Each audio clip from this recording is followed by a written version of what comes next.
Shalom, Bapak Ibu, Saudara-saudari.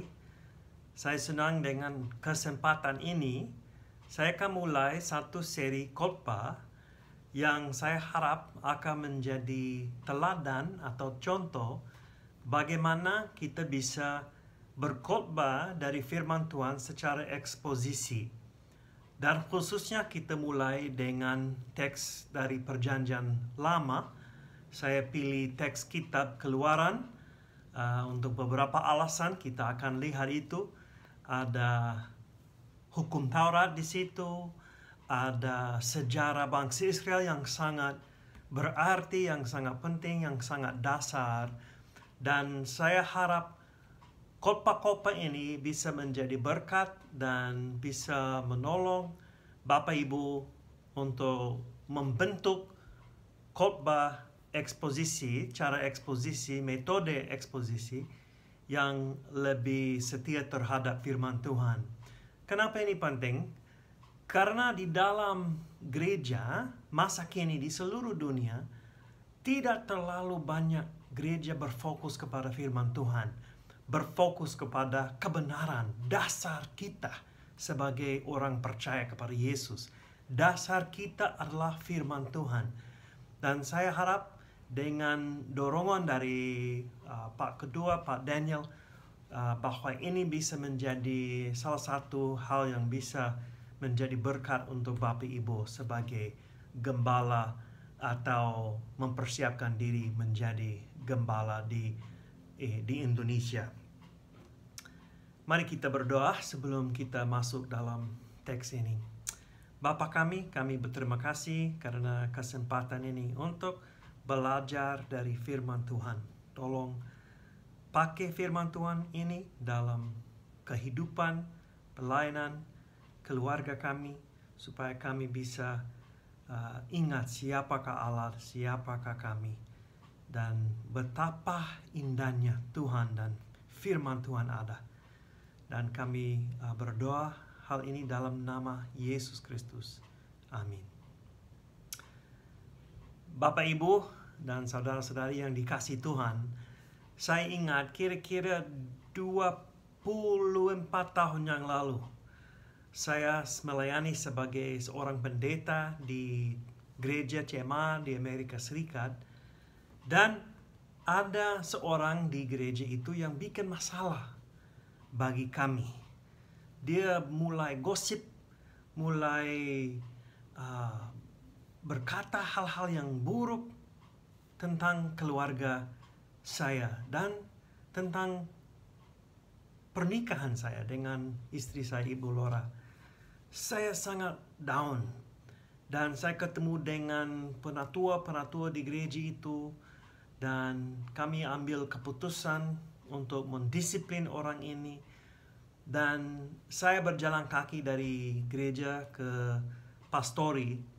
Dan saat itu saya berdoa, Tuhan, saya tidak mau lagi bertahan dalam pelayanan ini. Saya tidak mau lagi bertahan dalam kesusahan ini. Karena keluarga saya, mereka tidak layak untuk mengalami ini. Dan saya dengar Tuhan berbisik dalam hati saya, ini bukan jemaatmu, ini jemaatku, tahanlah. Jadi saya bertahan 13 tahun yang lalu, yang lain lebih 13 tahun maksud saya. Dan kami lihat banyak buah. Tetapi kesusahan itu, dalam situasi yang cukup berat, saya sadar bahwa Tuhan menyertai. Juga ada saat yang mana setelah kami melayani sebagai misionaris di Indonesia, sudah satu periode pulang ke Amerika, kami mengalami masalah dengan anak kami. Anak kami, dia merasa marah terhadap Tuhan, marah terhadap kami, dan dia mulai berbuat hal yang tidak baik. Dan kami putus asa, kami tidak tahu bagaimana berdoa, bagaimana menghadapi situasi. Jadi kami hanya menyerahkan anak kami kepada Tuhan. Tapi memang itu kesusahan berat, itu masalah yang berat. Tetapi kami pada waktu itu merasa Tuhan menyertai kami. Tuhan tidak meninggalkan kami. Dia bersama-sama dengan kami dan itu menguatkan kami. Kami belajar ini. Allah menyertai kita dalam situasi yang baik dan dalam situasi yang buruk, yang susah. Dan ini menjadi tema untuk khotbah ini, yaitu Allah ada di dalam kesusahan atau situasi apapun.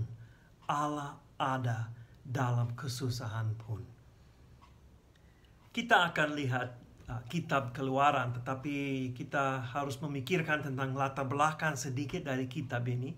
Kitab Keluaran ditulis oleh Musa, Nabi Musa, dan itu melanjutkan ceritanya yang ada di dalam kitab Kejadian. Ini agak jelas dalam bahasa aslinya, langsung itu mulai cerita lagi. Kita tahu kenapa Israel berada di Mesir. Sekarang kita akan belajar bagaimana mereka keluar dari Mesir. Silsilah ini menarik. Silsilah yang ada di dalam ayat yang pertama di Keluaran pasal 1 sama seperti persis dengan silsilah yang ada di dalam Kejadian pasal 46 ayat 8. Dalam Kejadian pasal 46 ayat ke-8 ada daftar tentang siapa masuk Mesir. Dari keluarga Yakub ada 70 orang. Dan Keluaran mengacu kepada itu. Bagaimana mereka masuk Mesir supaya kita bisa tahu bagaimana mereka keluar dari Mesir. Cerita yang ada di dalam kitab Keluaran adalah batu penjuru atau landasan atau dasar untuk sejarah dan pengalaman bangsa Israel. Kita lihat suatu sejarah dari keselamatan mereka sebagai umat Allah dan penggenapan perjanjian Allah dengan Abraham untuk membawa mereka ke tanah perjanjian. Dalam kitab Keluaran kita lihat permulaan perjanjian itu yang sampai kitab Yosua digenapi. Keluaran juga menjadi modal untuk keselamatan kita. Bagaimana? Israel dibebaskan dari perbudakan di Mesir dan bisa dikatakan diselamatkan dan dibawa ke tanah perjanjian. Sama seperti itu, kita dalam Yesus Kristus dibebaskan, diselamatkan dari perbudakan kita terhadap dosa dan kematian. Juga dalam kitab Keluaran kita akan melihat bagaimana Allah membalikan suatu kemasukan, bisa dikatakan Exodus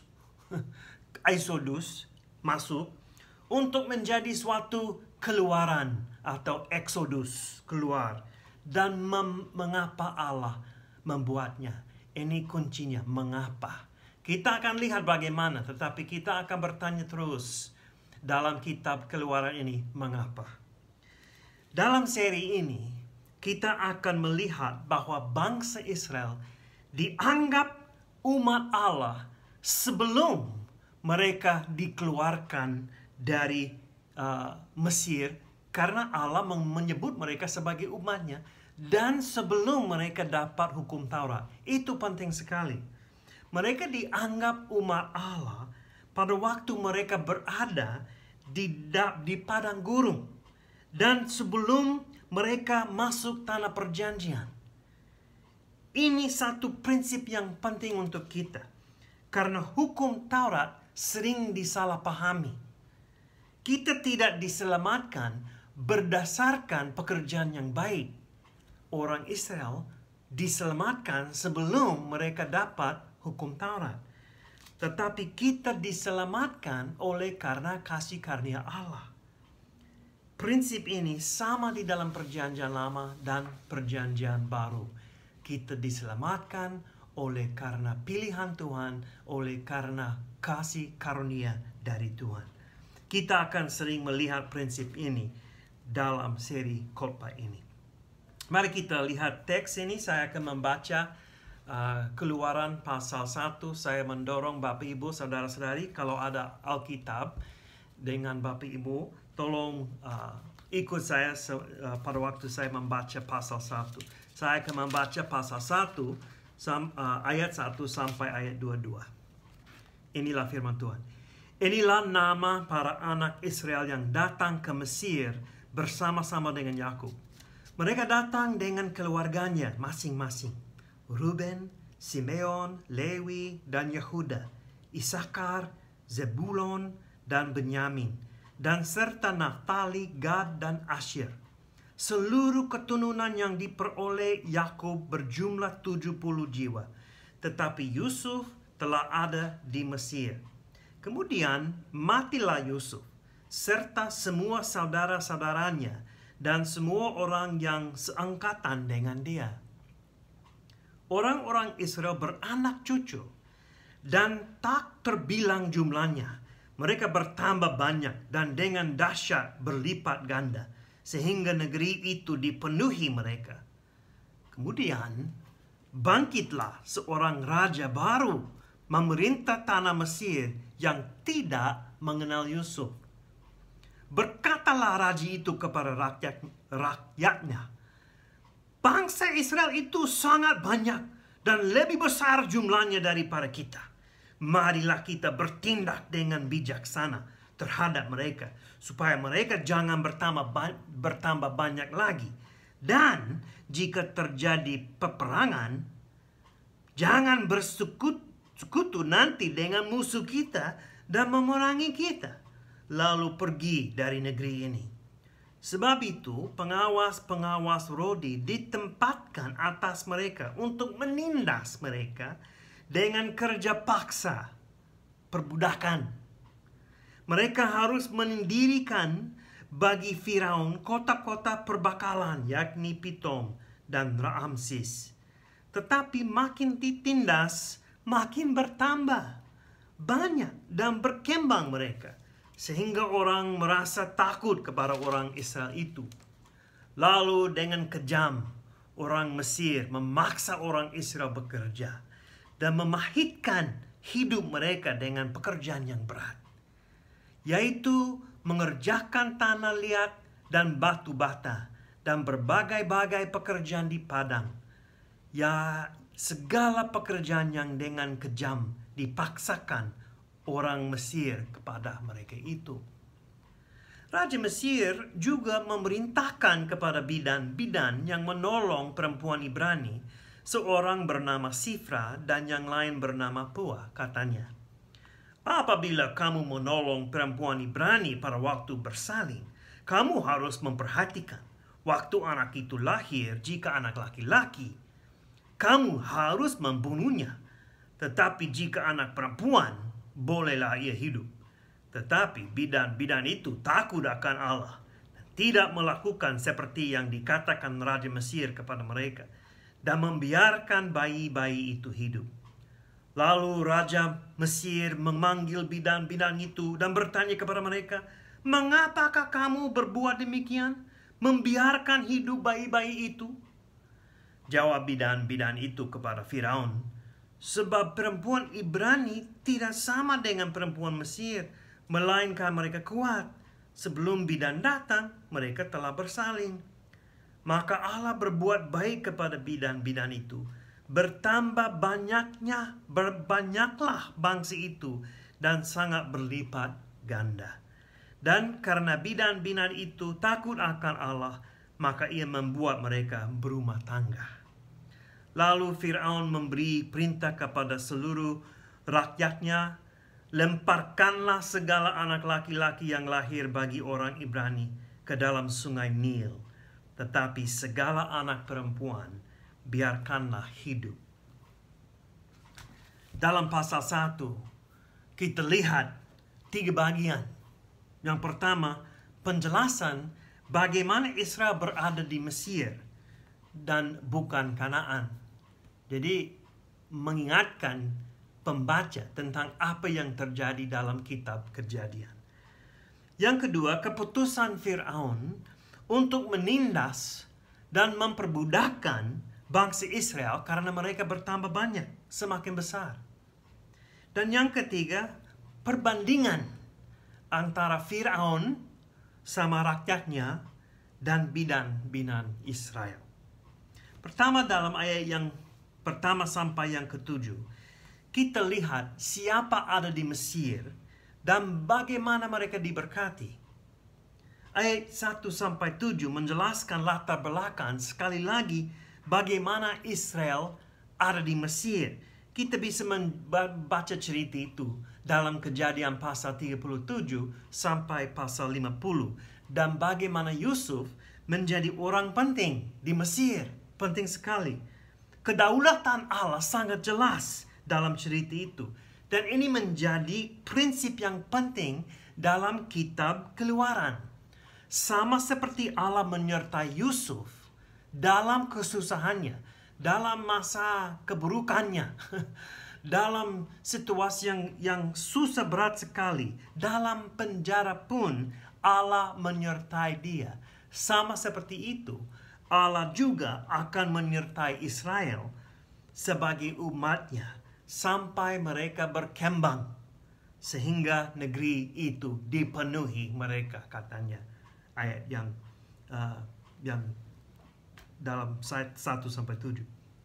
Nah, frasa ini, orang-orang Israel beranak cucu, tak terbilang jumlahnya, mereka bertambah banyak.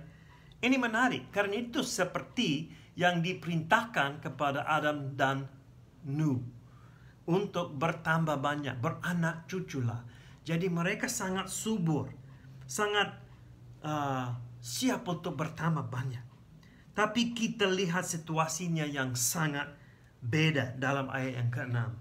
Kemudian matilah Yusuf serta semua saudara-saudaranya dan semua orang yang seangkatan dengan dia. Dan dalam ayat yang ke-8 sampai 14 kita melihat masalahnya. Langsung kita melihat situasi yang semakin buruk. Kemudian bangkitlah seorang raja baru memerintah tanah Mesir yang tidak mengenal Yusuf. Mungkin Firaun baru ini sebagian dinasti baru atau keluarga baru.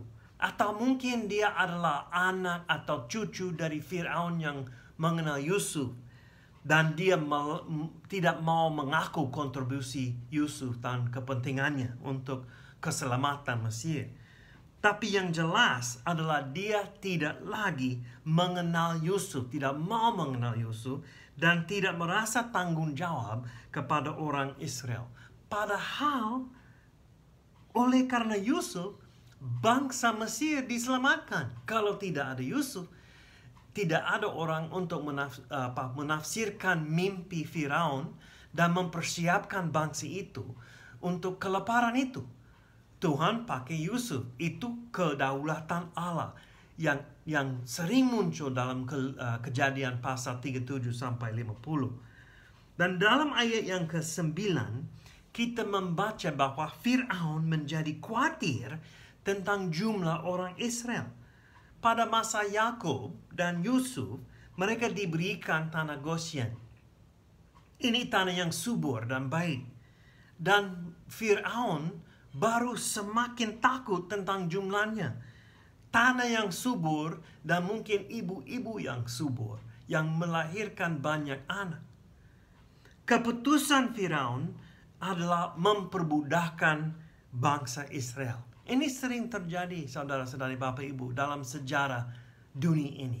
Kalau ada orang yang takut sama kelompok lain, kalau mereka berkuasa, mereka menindas mereka. Yang kelompok itu yang menakutkan mereka. Jadi Firaun ambil keputusan itu. Menindas, memperbudakkan, mengontrol bangsa Israel. Jadi jika tidak bisa menaklukkan suatu bangsa, maka harus menindas dan menguasai mereka. Itu menjadi realitas bangsa Israel selama 400 tahun. Tugas bangsa Israel dalam perbudakan berfokus pada apa yang akan menjadi keuntungan untuk Firaun. Mereka membangun kota-kota pembakalan untuk menjadi tempat untuk hal-hal yang punya Firaun. Sangat jelas kemudian dalam ayat yang ke-12 sampai 14 bahwa inilah pekerjaan yang berat. Tapi bangsa Israel tetap berkembang dan bertambah banyak. Pekerjaan yang berat. Tetapi soal Firaun tidak menjadi beres. Masih ada masalah. Dan dia menindas. Kata menindas itu sama seperti kata yang dipakai dalam perjanjian lama untuk laki-laki memperkos perempuan, atau seorang perempuan yang menipu laki-laki, sama seperti dalam keadaan atau dalam cerita Samsul dan Delilah. Delilah dia menipu, salah gunakan Samsul. Ini kata menindas ini. Jadi ini kata yang keras. Ini kata yang jahat. Dan itu yang dibuat Firaun terhadap bangsa Israel. Tetapi yang berikutnya tahap yang berikutnya dan penindasan Firaun adalah membunuh laki-laki. Membunuh laki-laki. Ini sering muncul juga dalam sejarah dunia ini. Pada waktu Yesus lahir, Herodes mau membunuh anak laki-laki di bawah 2 tahun. Banyak orang Yahudi di bawah pemerintahan Jerman pada waktu masa Hitler dibunuh, anak-anak dibunuh. Kalau mau menguasai kelompok atau suku, membunuh laki-laki. Kenapa laki-laki? Karena laki-laki akan, kalau mereka dibiarkan hidup, mereka akan bertumbuh, berkembang, menjadi mungkin tentara, anggota tentara. Jadi membunuh mereka supaya mereka tidak bisa menjadi ancaman nanti. Dan perempuan, kalau mereka diperbudakan, mereka boleh kerja di ladang dan disalahgunakan, diperkos oleh Firaun dan orang-orang di dalam istana Firaun. Mereka mau membunuh laki-laki dan memperkosa perempuan. Jadi kejahatan sangat dalam di bangsa Mesir. Mereka sangat jauh dari Tuhan. Ada yang bertanya, bagaimana kalau dia minta 2 bidang ini untuk membunuh anak laki-laki, bagaimana 2 bidang bisa dipakai untuk seluruh orang di bangsa itu? Mungkin bidang ini, Sifra dan Pua, adalah pemimpin untuk kelompok bidan-bidan yang melayani orang Israel. Kita tidak tahu, tetapi yang penting bidan-bidan diperintah untuk membunuh anak laki-laki. Frasa kunci di sini adalah, tetapi bidan-bidan itu takut akan Allah. Ingat, inilah sangat berkontras dengan sifat karakter perbuatan Firaun yang nanti kita akan lihat dalam Keluaran pasal 5 ayat 2. Firaun berkata, siapakah Tuhan itu yang harus kudengarkan firman-Nya untuk membiarkan orang Israel pergi?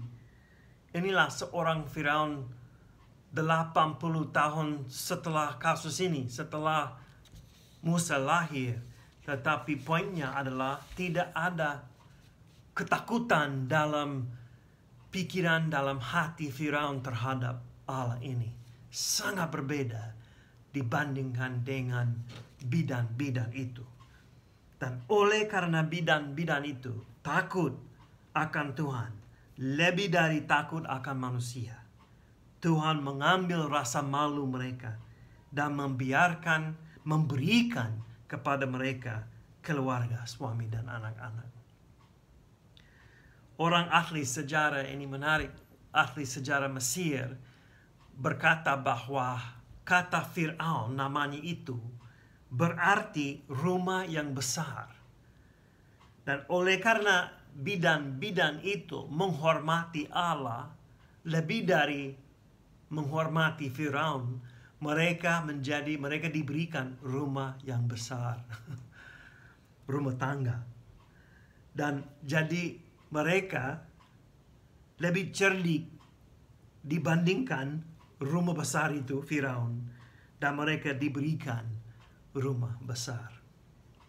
Kita lihat kemudian bahwa Firaun ambil tugas itu sendiri, dan dia sama seluruh rakyatnya langsung melemparkan segala anak laki-laki ke dalam sungai Nil. Inilah cerita yang menyedihkan. Apa yang bisa diterapkan dari cerita ini pada masa kini? Cerita yang susah, pengalaman yang berat, menjadi budak. Coba bayangkan, Bapak Ibu, tidak ada kebebasan sendiri, tidak bisa mandiri, tidak bisa buat ini atau itu, tidak bisa kemana saja karena budak. Haknya diambil dan harus dalam situasi itu selama 400 tahun. Ini susah betul. Satu tema yang kuat di dalam pasal 1 adalah ketidakhadiran Allah. Sepertinya kita tidak ketemu dengan Allah sampai pasal 2, bagian yang terakhir. Jadi dalam pasal 1 sampai hampir pasal 2 yang terakhir, Allah sepertinya tidak ada. Dia tidak ada. Tetapi yang pasti adalah Allah menyertai bangsa Israel dalam masa kesusahan, sama seperti Allah menyertai Yusuf dalam kesusahannya. Allah ada dengan Yusuf di penjara pun. Allah ada sampai dia memberkati bidan-bidan, walaupun tidak langsung disebut Allah, tetapi mereka diberikan keluarga dalam kesusahan itu.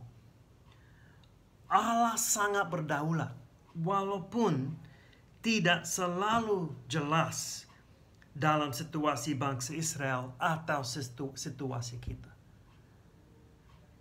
Kita akan belajar nanti bahwa Allah telah turun, tanda kutip, telah turun dalam Keluaran pasal 3 ayat 8. Dia adalah Allah yang sama, yang akan turun, yang akan berada sama umatnya dalam Keluaran 40. Dalam masa kesusahan kita, masa kini, bagaimana kita bisa bertahan dalam iman kita?